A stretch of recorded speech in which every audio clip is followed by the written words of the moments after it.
Hello, my name is Blake. Welcome. Today I'm bringing you my April wrap-up. In the month of April, I participated in the Magical Readathon, the Spring Equinox, hosted by G from Book Roast, and I managed to read 8 books and a novella for that, and I completed Necromancer.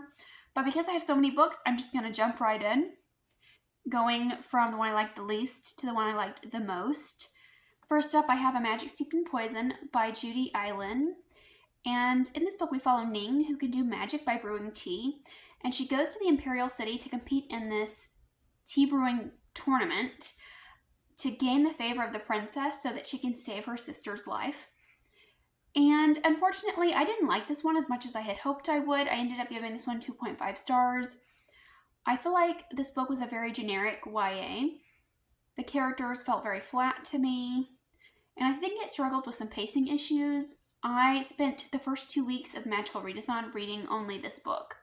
And it's relatively short, but I felt like I was struggling to get through it. It also has kind of an insta-love story that appears very early on, and it kind of bothered me throughout as it kept kind of coming up. And I didn't feel the urgency for saving her sister. But that being said, I feel like it was a cool concept. I really liked the idea of the magic system, and I feel like it was so beautifully written. There were a lot of good descriptions. I loved kind of the Asian-inspired setting, and there were so many descriptions of food and clothes, and I really loved those descriptions. And while I won't be continuing on with this series, I definitely would check out other things by this author. Up next here, I have Sunbringer by Hannah Kaner. And in this book, it takes place right where book 1 leaves off. We are following our characters as there is a war brewing between gods and mortals in this world. I really loved book 1, and I feel like this book suffered from some middle book syndrome. I feel like it was very slow starting out. Our main characters are separated for the entirety of the book. And I really hate it when that happens, especially when I love the found family aspect of book 1. But also in this, I feel like it was doing a lot of setup for the 3rd book. And I'm not really sure I know where this is going, or if I like the direction that it's going in. But I feel like the last 30 to 40% was really good. I loved the gods and seeing the gods and kind of their interactions with mortals. And I feel like that was something that was kind of a main focus of book 1, seeing these gods and how they both love and hate mortals. There's a very complex relationship between people and their gods in this world. And I feel like that was kind of at the forefront of book 1. But in this book, we have the war kind of brewing on the horizon, and that takes precedence over the gods in this book, and that kind of bummed me out. I really liked the small scale approach of book 1, and book 2 feels like we're getting more into the epic scale territory, which I'm not sure that I love. But that being said, I still loved our characters. We did get some interesting reveals. I love Sketty. He is the god of white lies, and he has attached himself to this little girl. And so I loved Sketty. I love Elo. He is a disgraced knight turned baker. And we also have Kissen, who is a god killer. And I liked her too. But I feel like she wasn't as present in this book, or her chapters felt very slow and kind of meandering to me throughout this one. But either way, I do want to continue on with the 3rd book. I think it's recently released. And I'm just excited to see where this goes. I'm hoping it leans back more into the god aspect of things and not so much into the war, but we'll see. And that was Sunbringer, 3 stars. And the next 3-star book I want to talk about is Firebird by Juliet Cross. This is an adult fantasy romance. I think it might be classified as a dark romance. We are in ancient Rome, and ancient Rome is ruled by these dragon shapeshifters. And we follow Julian, who is is his name Julian? Yeah. I can't remember if it's Julian or Julius. I keep calling him like the wrong name. But he is a dragon shapeshifter. He is a general. And Rome is conquering these other kingdoms. And we have our main character, who I believe is Romanian. Her name's Melina, and she's a dancer. And she's also a witch. She's the descendant of Medusa. And she has magic. I feel like this book was mismarketed. Like, that's the first thing I want to talk about. I bought this book and I read the summary, and I did not know that this was a dragon shapeshifter book. Like, I don't know if I just didn't read carefully enough, but I am not into shapeshifters, especially dragon shapeshifters. Like, there are dragons and there are people. I don't like it when they mix. And I also did not realize that this was a slave master romance, because Melina's village has been conquered and she's taken in as a slave, and he rescues her. In order to keep her safe, he has her as a slave in his house. And if I had known that, I would not have bought this book or read it, because there's something about a slave master romance that feels very gross to me. But that being said, I started reading this and I was like, oh, I don't think I like this. But I continued reading. And if I'm being honest, I flew through this book in one sitting. Like, it was incredibly easy to get through. And the romance aspect was not as bad as I thought it was going to be. Julian never makes Melina do anything bad. He never forces her to do anything that she doesn't want to do. And I kept frequently forgetting that she was a slave until she would remind us, and I would be like, oh yeah, that's right. So that aspect was not as bad as I thought it would be, but I just want to mention it because I know that it's going to be very hit or miss for some people. I didn't think I was going to like it, but I ended up liking this one okay. I really like the world building in this. I love that we have ancient Rome, and there is a hierarchy of dragons, and they have been blessed with powers from the Greek gods, or I'm sorry, the Roman gods. And the Roman gods have certain colors mean different things, and they have different powers based on what color they are, what kind of dragon they are. And I also like, kind of the descendants of Medusa aspect in this. I really liked that perspective of the story. So there was a lot of Roman mythology throughout the story, and I really liked that. And I didn't like the romance. I didn't love it and I didn't hate it. It was just kind of there for me. But the romance kind of took off pretty quickly. But it's definitely a fantasy romance, and the romance definitely takes over. I feel like there isn't much of a plot in this, which is kind of a shame because I wish there had been. I think it would have been so much better that way. But I did like it enough to continue, and this book does have a lot of tropes that I like. We have found family, and we have the fated lovers, fated mates trope, which I'm really into. They do have to wear slave collars, which I didn't like. I didn't like the language in the intimate scenes. Just some of the words that were used, I couldn't, There are only 2 spicy scenes, 2 or 3, but I didn't like the way they were done. I wish it would have been more of a slow burn sort of situation, but it was more instant connection. And this book also ends rather abruptly. I feel like it was a little anticlimactic. Up next I have Starling House by Alex E. Harrow. And this is a gothic fantasy that takes place in Kentucky. There is a legend surrounding this old house called Starling House.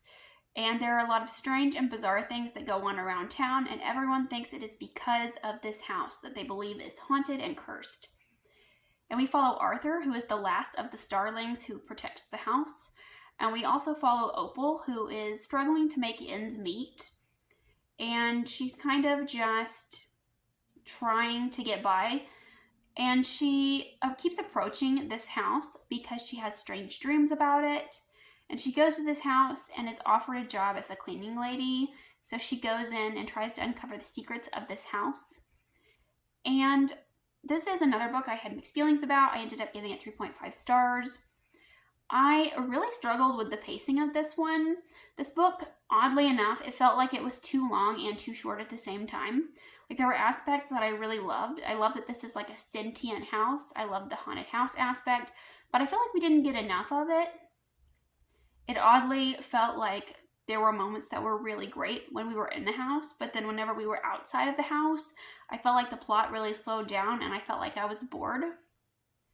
And I feel like it took a long time for things to happen in between those periods where I was really loving the book. And things felt really slow, and I was just waiting to get back to the house. And we also follow rather unlikable characters. Arthur is very grouchy, he's kind of a recluse. And Opal is a thief and kind of a con artist. She gets in trouble all around town. No one likes her. So they're not exactly likable characters, but there is something about them where I feel like they're not your conventional characters that you see in books oftentimes, and that made me like them. Like, they're not traditionally beautiful people. They're not very kind. They're not the smartest or the bravest, but they both kind of have this hunger for knowledge. Like, they want to know more about what's going on with this house. They're not afraid of a curse, and they both have this intense loneliness in them, and I really liked that aspect, and I liked that in them. And I will also say I did really love the atmosphere of this. I love a gothic story, and I feel like the author really captures that atmosphere with this. Next, I have Star Wars: Heir to the Empire by Timothy Zahn, and I gave this one 3.5 stars as well.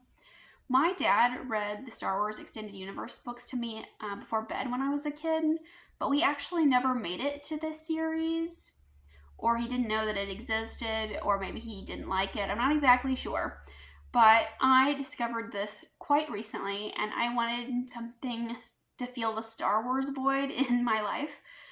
And so I started reading this. It takes place 5 years after the Emperor has died. And, we follow our friends as they are trying to build this new republic. The old empire has kind of been spread across the galaxy. It's in disarray. But Admiral Thrawn is still loyal to the old empire, and he wants to bring it back.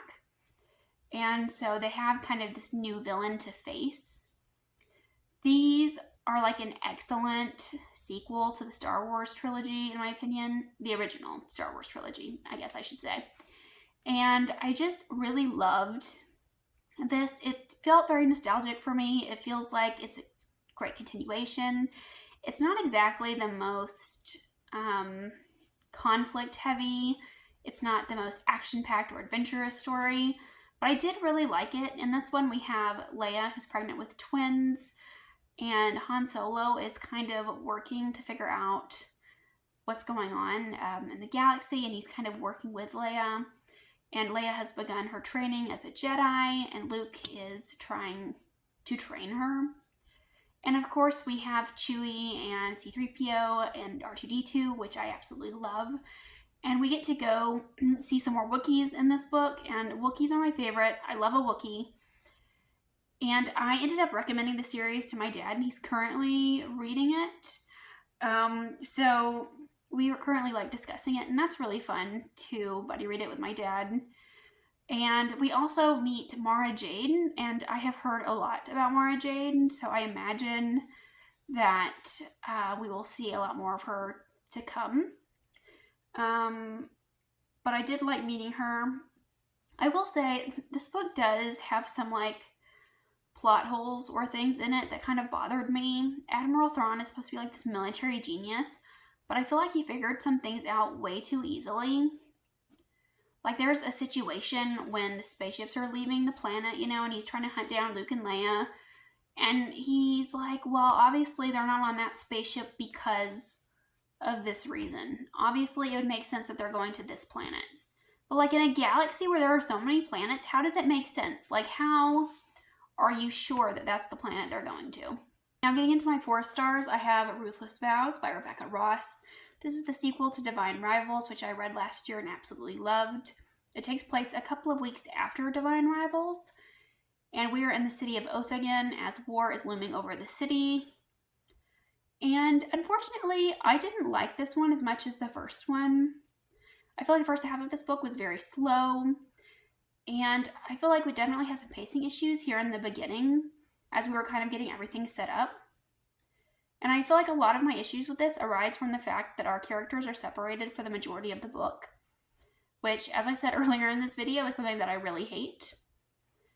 And I feel like we just didn't have as much in this book that I loved.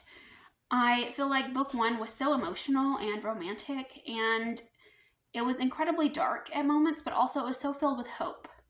Like, you could really feel the light in the darkness in such a terrible situation. But in this book, it didn't hold the same magic for me. I wanted more magic letters, and I wanted more conversations between our characters. And I was also really looking forward to the gods in this book, Decree and Inva, because they're talked a lot about in book one. And I thought that book two would get more world building. I thought we'd get to know these gods better. And sure, I mean, we did those things, but also I feel like I was kind of let down by the gods when we met them.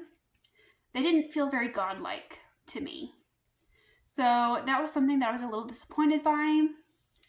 But that being said, I still feel like I was satisfied with the conclusion of this book. I feel like the second half pulled me in a lot more than the first half did. And I did like the magic letters that we got, even though I felt like there weren't very many of them. And I still really love the character relationships and the character interactions, even though I wanted more of them. And I feel like ultimately I was still satisfied with where this book left off. But it didn't speak to me the way that book one did. Up next, I have The Bitter Twins by Jen Williams, the sequel to The Ninth Reign. And I feel like I can't tell you anything about this book at all without spoiling book one.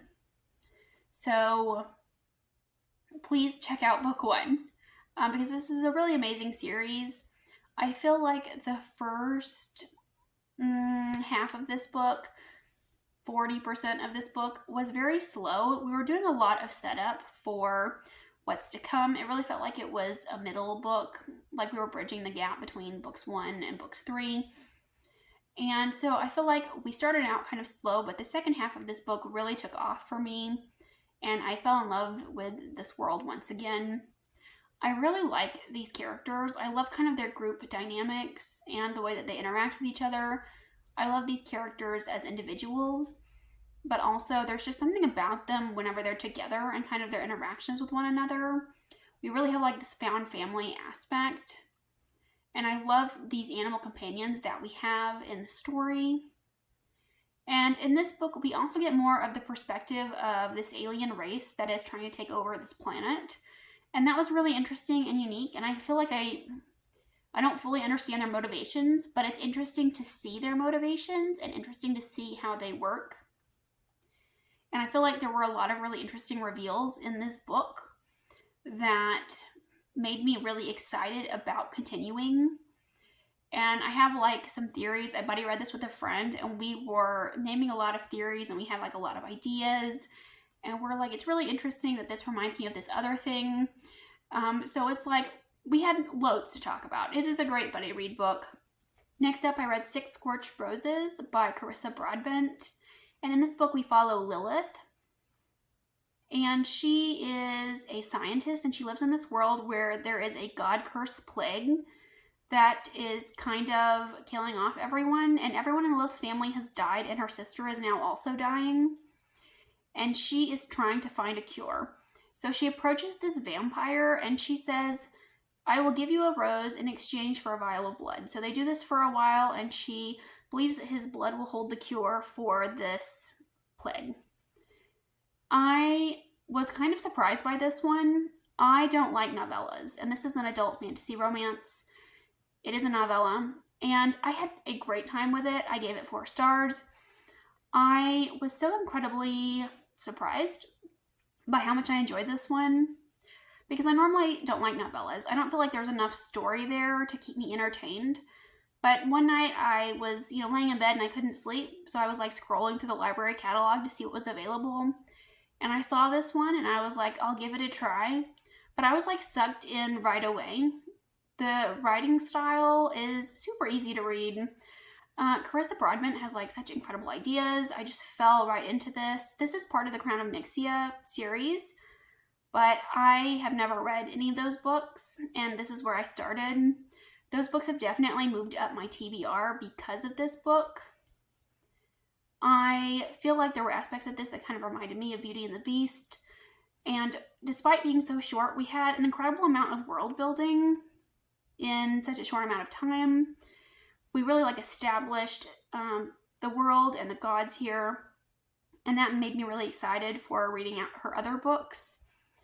But in this world, there's like this pantheon of gods that the humans worship, but one of the gods broke away and became kind of like the god to the vampires. So there is a kind of a conflict between this god and the other gods of the pantheon, and vampires and humans are at war with one another.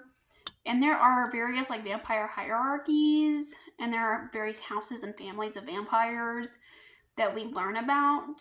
So like I'm very intrigued to continue on, but I really felt like this book was just kind of a roller coaster of emotions. Like there were moments when I was giggling because of the romance, but also there were moments when I was really sad because of like emotional things that happened in the story, and I felt like I was worried because I was really feeling the urgency for Lilith trying to save her sister. And lastly here I'm going to talk about Emily Wilde's Compendium of Lost Tales by Heather Fawcett. This is the third and final book in the Emily Wilde trilogy, and I really loved books 1 and 2. And while I didn't like this one as much as those other books, I still really enjoyed it. I ended up giving it 4 stars. Unlike books 1 and 2, this book takes place almost entirely in the Fae realm, and I was really excited about going to the Fae realm. I loved the descriptions there and seeing the Fae kind of in action in their natural habitat, and I was really looking forward to seeing the darkness of the Fae realm. And I feel like this one wasn't quite as dark as the first 2 books. And I feel like the main conflict of the story wrapped up a little too quickly, a little too easily. It almost felt a little unbelievable in the way that it was done. And additionally, this one didn't feel very scholarly. Like I loved the academia aspects of books 1 and 2. And this one did not have that academia feel like the others did. And also at the end of this book, I don't know if Emily is happy where she is. And that's something that really bothered me about not knowing. She says she is, but I don't really know that I felt that way. But maybe that's just me. I don't know. I have to look at other reviews and hear other thoughts. But there were definitely aspects of this that I still enjoyed. I still feel like it's well written. Like I said, I do love the descriptions of the Fae realm. We see characters new and old that I really enjoy. I love the side characters. I love Emily and Wendell. I love the relationships that are formed here. We also have animal companions. We have a dog and a cat. And that dog is elderly. He's a Grimm, and he is Emily's, best friend and protector. And there is just something about an elderly dog that just really pulls my heartstrings. I think anyone who has cared for an older dog knows it's such an emotional process, and I felt like I too got a little emotional, teared up a bit while reading this because this dog is getting older and she is acknowledging that. I was really glad to spend more time with our animal companions. And overall, I was still satisfied with the conclusion of this one. It wrapped everything up, I think. So I did like that there was also this aspect of stories within stories. The Fae place a lot of belief in stories. And, Emily uses her knowledge of Fae stories to kind of once again face these problems. And I did really enjoy that aspect as well. But those are all the books that I read in April. Let me know what you read in April. Let me know if you read any of these, if you liked them, if you didn't like them. I would love to hear your thoughts. Thanks for watching, and I'll see you again with another video soon.